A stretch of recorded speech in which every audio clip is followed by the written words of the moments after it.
What's up, guys? Internet's Fools here today. And today I'm finally making a video. Sorry, I was just playing the best video game ever, Cyberpunk 2077. You know how hard it is to make this video right now? I really want to play that game right now. I'm addicted to it. So, let's get this done. But no, seriously, I love that game, but I also love the movie that we're going to be talking about. It's one of my favorite sequels of all time. And it's one of the most weirdest, the most bizarre sequel I think ever made. Yes, I'm going to be talking about Predator 2, starring the awesome Donald Glover. I always say with sequels, make it different. Don't make it the same movie over again. Make it different. Not too different, but different enough where it could be on its own. And that's Predator 2. Holy shit. It is the most weirdest movie you'll ever watch. Because it is so bizarre when you think of the first Predator, a great psychological horror film about these macho men being hunted down by this alien in the jungle, to Predator 2, where it's about LA in a heat wave, in the apocalypse, because this is the future of 1996, and LA, you're on fire. And there's this crazy cocaine drug kingpin who's Colombian, and he has his gang that the cops are after. Then there's the Jamaican gang, and then there's the fucking alien. It is the weirdest sequel you'll ever watch, and that's why I love this movie. Like I said, this movie is completely different because instead of mercenaries, we have the police officers. Instead of the guerrilla soldiers, we have coked up drug dealers. It's like, hell yeah, this movie is nuts. And I know lots of people don't like the sequel to Predator, but I fucking love it. Yeah, is it the best story? Absolutely not. Is it stupid? Yes. But is it fun, stupid? Yes. You'll have a great time watching this movie. This movie is chaotic. And I will prove to you guys that Donald Glover's character, Mike, is 10 times better than Dutch. And I will explain why with detail. And it's Donald Glover. No one's better than Donald Glover, okay? Respect to the king. Ew, yeah. Ooh, I don't like that. That's what you call cringe. And we get to the Yautjas. You know, they're supposed to be honorary hunters. Not this Yautja. Holy shit, he's a psychopath killer.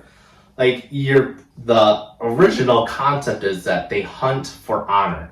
To honor their culture. Blah, blah, blah. But they hunt. They don't kill just to kill. They kill for the game of it. This one just kills because he wants to have fun. He's a fucking psychopath. Especially when we get to the subway scene. That's a whole massacre. Like, there are rules for the Yautja culture. And this alien's like, fuck that. I'm gonna be a fucking killer. I'm gonna be the Jeffrey Dahmer of the Yautjas. And like I said, then we get to the main character, Mike Harrigan, played by the awesome Donald Glover, who, like I said, is 10 times better than Dutch. I loved Dutch on the first movie.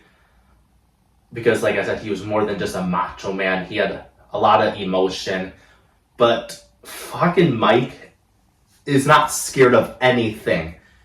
That he is one brave motherfucker. Because he goes up against the Yautja without being scared. He, spoiler, defeats the Yautja with ease. He is way better than Dutch. He's stronger. He's mentally stronger. He's fucking psychotic, and he's awesome. And did I mention how sweaty these people are in this movie? Holy shit. So, like I said, it takes place in a dystopian LA. You know, why was that in the 80s where LA was a hellscape? Like, LA is a very cool city. Like, but yeah, you saw the lot of 90s movie where the apocalypse always took place in LA. Why? But anyway, so with this movie, there's also a huge heat wave, and everyone is sweaty in this movie. I mean, every scene's like, ugh, gross, because everyone is just dripping in sweat. And by the way, why I love Mike, the character, is he is pissed at the alien because Mike was after those Colombian drug dealers, and the fucking predator ruined that, and he is pissed and angry at the alien. So Mike's not being hunted. He's hunting the predator in this movie, and it is crazy to watch. That's why I love this movie, because like I said, it is different. It's unique. Yeah, it's fucking stupid, but it's a hell of a time. Get it? Hell of a time. Yeah, I'll stop. And like I said, this is supposed to take place in a dystopian future of LA in the 90s. So this movie is supposed to have advanced technology. It looks like 80s technology. They have that green screen computer. It is hilarious. And, in the 90s, they wore flannels, ripped jeans, long hair. Shocker, they look like they're from the 80s with this movie. But there's one exception. Detective Leona. Holy shit, she's hot as hell. Might be where I got my crush on Latinas. Just saying, she getting a little too personal here. But she's hot as hell. No respect to the actress. When she's sweaty, it's like, whoa. So the movie begins with the view of the camera going up to the jungle. Psych, bitch! It is the concrete jungle, LA, Los Angeles. Wait. Ain't that New York is the concrete jungle and Los Angeles is the smog jungle? See what I did there? Yeah, I hate myself too. But I don't know why they picked Los Angeles as a setting, to be honest. If they wanted it to be like the concrete jungle, wouldn't it just take place in New York? Don't know why it's LA. And I swear to God, this movie created fucking Fox News. You know, that awful, evil piece of shit corporation? Yeah, I swear to God, this movie in the 90s created Fox News, because they act, you know how on Fox News they act like LA's this war zone, and they fearmonger because they're all lying piece of shits. They're not correspondents, they're literally actors. Or I should say wannabe actors, because they're not correspondents, they're not journalists, they're piece of shit liars that fearmonger. Oh my God, this is not a rant about Fox News, but fuck them. Oh, okay. But anyway, so I swear to God, because they always say, oh, LA is a war zone, don't go to LA. They always fearmonger. I think this movie created the fearmongering, because this movie acts like LA is this most dangerous city in the world. It is nuts. Like, LA's on fire. There's drug dealers everywhere. There's crime everywhere. It's like, holy shit. That's what I was thinking the whole time watching it. I'm like, holy shit, did they create Fox News? Ugh. Wait, and it's 20th Century Fox, and they own, ooh. That theory might be working, actually, because they're owned by the same people. Ooh. Anyway, like I said, they act like this movie, they act like with this movie, LA is the most dangerous city in the world. And like I said, it's supposed to take place in the future, but every car looks like an 80s car. I love it. And we do get this really cool POV scene of the Predator surveilling LA, even if it's a helicopter shot. So can the aliens fly now? Do they have jetpacks? But then he zones in on this crazy shootout scene. And like I said, this movie is cocaine, because this shootout scene's between the Colombian drug lords and their guys versus the LA cops. And since this movie is a drug, it gets crazier and crazier this scene. Yes. It looks different because I'm filming this on a different day. Yes, this is filmed in parts, and I didn't feel like standing. It is almost 12 o'clock in the morning where I'm at. Didn't want to stand for another like 20-30 minutes, so I'm going to be sitting down, and you get to see more of my mask and collectibles then, because when I stand, I'm so tall at 5'9". Yeah, I'm short. Yeah, I'm not going to make a joke. But like I was saying, this movie escalates. So like I said, it gets crazier and crazier where you're even like, I hate saying this, where you're like, just shoot the drug dealers at this point. Because it gets so unbelievably nuts where there's explosions, cops being killed, drug dealers being killed, where it gets so nuts that the drug lord, the Colombian drug lord, goes into their hideout, I guess, and to get him hyped up, of course he sniffs a whole bag of cocaine, and that really hypes him up. But yeah, which did it at the wrong time because the predator jumps down in the window, kills them, and Mike wants to go into the building. One of the sergeants is like, we can't go. Mike's like, I don't listen to rules, bitch. Move. And like I said, Mike's a badass, so everyone's like, okay. So they go into the building. It's a massacre. Everyone is hung up, skinned. And this is when they realize, this is when Mike and his friends realize, oh shit, we got a new person in town. That's what they think. They don't think it's the alien yet. They think, oh shit, we got a psychopath serial killer. Shit. And I guess, if we're going back, I guess the Predator was working for Dare back in the 90s because he's like, no to drugs, and kills, like I said, kills the Colombian drug lords. Wow, I thought you were better. I thought you were better, Predator. Wow, working for the government. Wow, thought you were better. And the only really smart person in this movie is Danny. That's the Latino friend of Mike. And he's super smart because he's the only one who's like, no human could lift up another human with that much ease, especially an adult dead male. That would be very heavy to lift high up on a building. But Mike's like, I don't know, bro. There's probably a new guy in town. And Danny's like, dude, it cannot be a human. And Mike's like, yes, it can be. That's my Donald Glover voice. It's dog shit.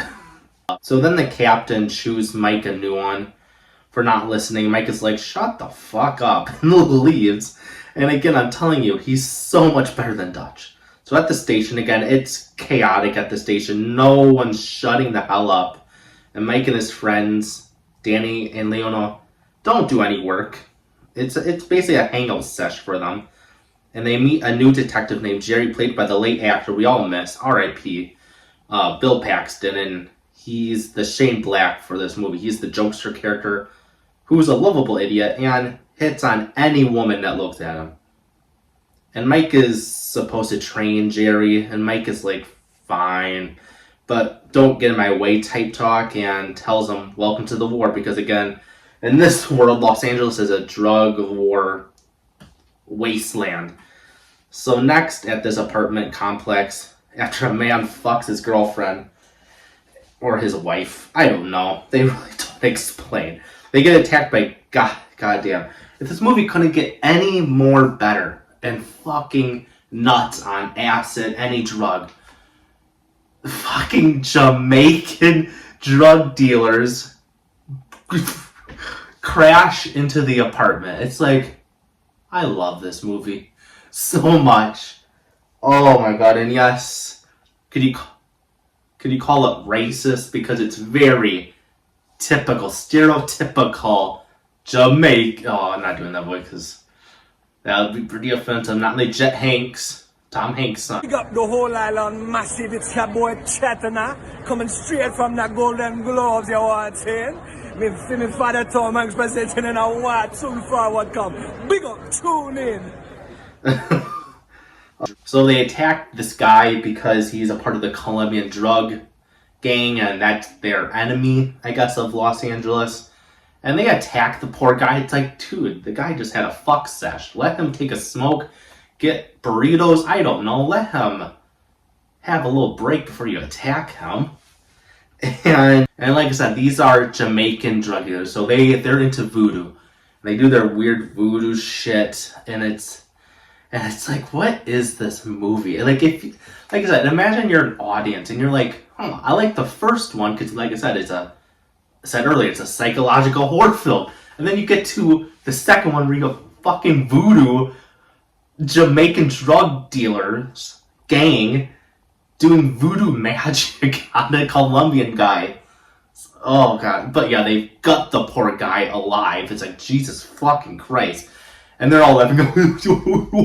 It's funny because, I don't know, I guess they think it's funny seeing a guy's gut pour out. Oh no, they're psychopaths. And again, the predator is like, And it's amazing how the Predator on this movie tracks down everyone. Everyone. Like, the Predator gets so lucky with this movie, because like I said, they hunt for game. So he was surveilling, and he saw this. He got lucky. So again, he attacks the place, kills them with ease, because he's got the alien tech, and... I'm telling you, this Predator is a fucking psychopath. Because you're like, why did he attack the voodoo guys? Yes, the voodoo guys gutted the guy, but Predator, it's none of your business, dude. Don't be a fucking Karen, okay? It's none of your business. So yeah, the Predator kills everyone except the poor wife or girlfriend. He leaves her alive because, again, she's not worth the fight. She's not a dangerous entity. So the cops and Mike and his friends show up and investigate, and Danny says it again. He thinks one person could not do this, and now they're like, it's a new gang. And the Predator left his weapon behind, so Mike and them take it. Then a private company invades and take over the investigation, and Mike smells bullshit and suspicion on these guys. Boy, it's a company led by Gary Busey, the craziest motherfucker in Hollywood. That's him. He's always like this. It's me, Gary Busey. I can't stop smiling. I'm a fucking psychopath. He's fucking terrifying. So Mike orders Jerry to follow and watch them and tell him what their business is. And later that night, Danny goes back to the apartment, and the Predator's there again. Why? I guess to collect the bodies, but when you see the apartment, there's no bodies hung up. So it's like, again, Predator, why are you such a Karen with this movie? So, poor Danny. He was there at the wrong time, and for some reason, the Predator kills Danny when Danny was not a dangerous guy. Yeah, he pulled up his gun for self-defense, and as an advanced alien species, you would think, oh, that's self-defense.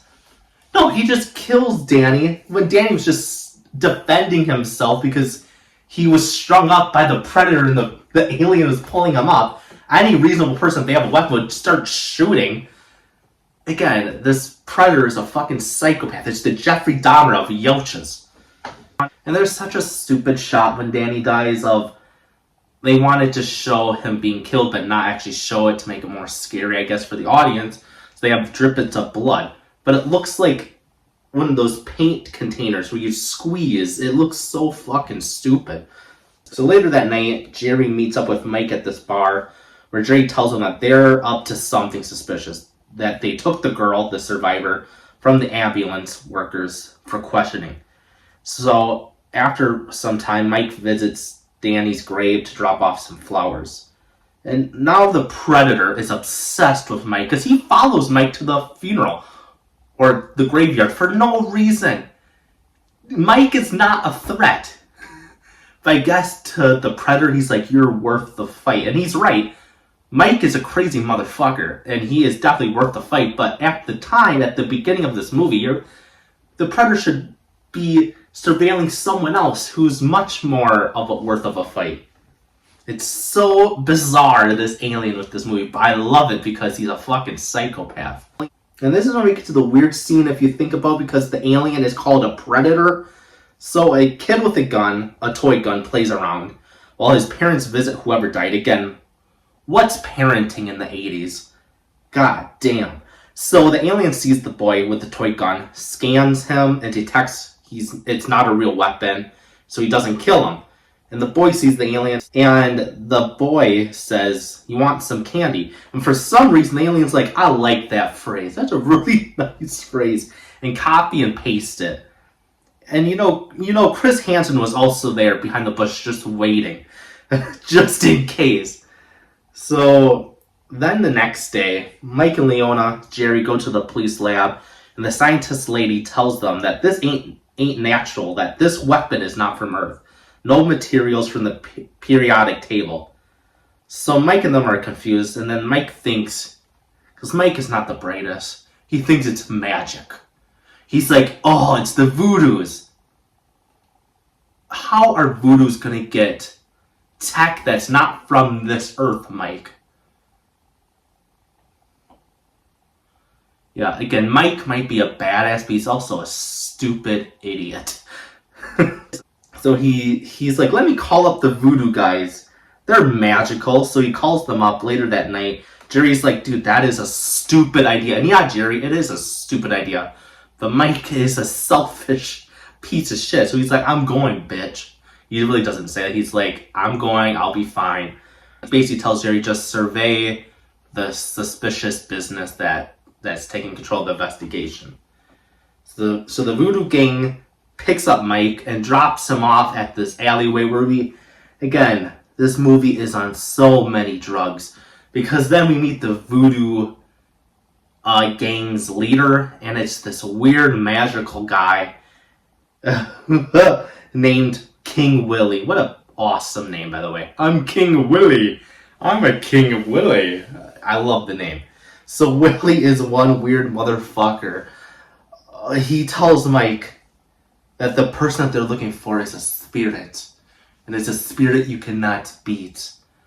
And you better just prepare for your death, basically, because this spirit will kill you. And it's like, if you're Mike, you should be like, this is fucking stupid. I will investigate by myself. I don't need voodoo guys telling me bullshit magic. And he tells Mike, like I said, there's no killing this demon spirit. And Mike, being actually smart, like I said earlier, is like, this is stupid. And he leaves. I'm out of here. And that's when the Predator's like, I got you, bitch. And jumps down from the alleyway as Mike leaves. And King Willie's like, I got this, demon. I'm motherfucking King Willie. I got this. I'm King Willie. Gets out his machete. And, as an audience, you're like, oh shit, this is going to be a worthy fight. It lasts 1 fucking second. That Predator decapitates him. Cuts off his head. King Willie is no more. Next, Leona and Jerry are on the subway. And there's these gangsters that mess with this guy. And since this is a violent future, everyone is packing heat and point their guns at the gangster. And then Jerry and Leona pull up their gun and tells everyone to calm down. Then for some reason, because again, this Predator is a psychopath, he's on top of the subway train, crawling. Why are you on that subway, alien? So then the Predator crashes into the subway. He's like, I am ready to fucking kill. He fucking massacres everyone on that train. Again, lots of them, yeah, they had guns, but they weren't shooting at you, so they're no threat, alien. Oh god, again, the Jeffrey Dahmer of the Yochas. So yeah, he kills everyone on the subway, including poor Jerry. Jerry sacrifices himself. Leona gets away. Jerry doesn't last long and dead. And then he's about to kill Leona, the Predator, and then he realizes, oh shit, she's pregnant. I can't kill her. Wow. Again, disappointing, Predator. You're pro fucking life. I thought you were like me, a liberal. I thought you were pro-choice. I don't know where this joke is going. Oh my god. I'm not a piece of shit. I am very much for abortion. It's of course the woman's choice. It was a stupid joke. Yeah, so let's move on, because that was a stupid joke.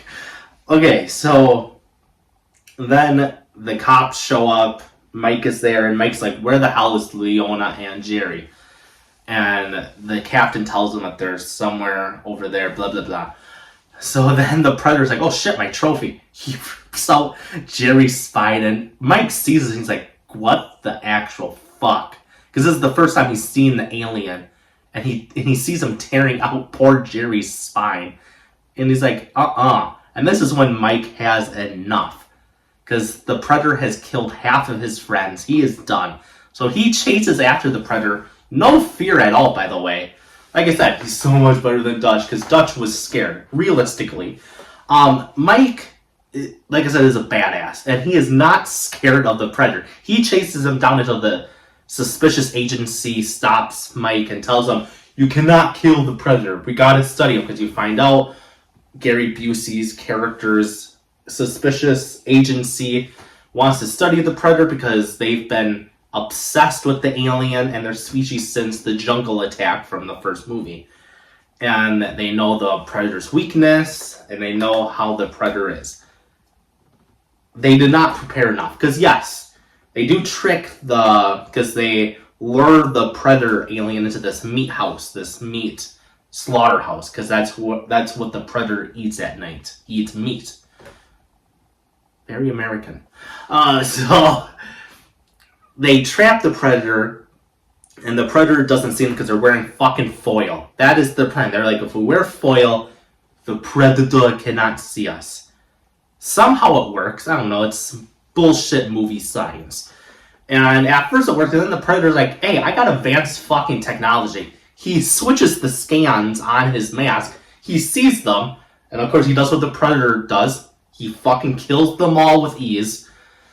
And Mike is like, dude, let me get in there. And they don't, so Mike sneaks out and starts being a badass, shooting at the alien Predator with a fucking shotgun.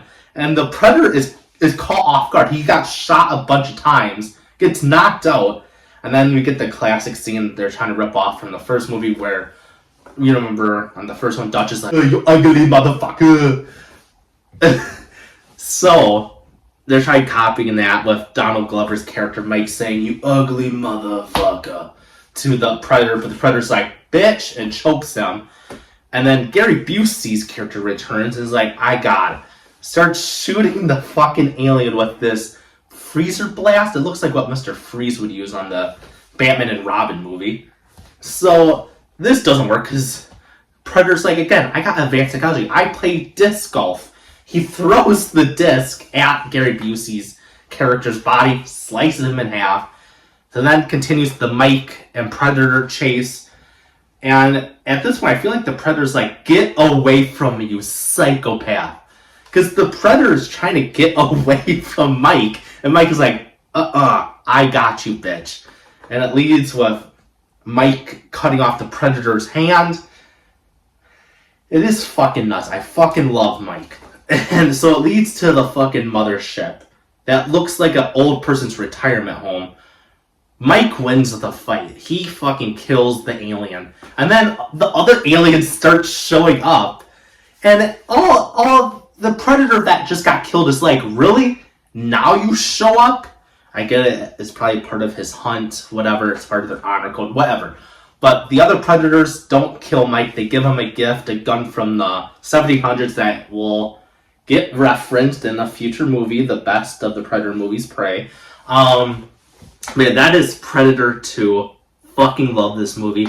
It's one of my favorite sequels of all time because it's so crazy. Hope you guys like this video. Give it a like, share, subscribe because it's nice and it's free. I'll see you guys later. Follow me on Bluesky. Oh yeah, see you guys later.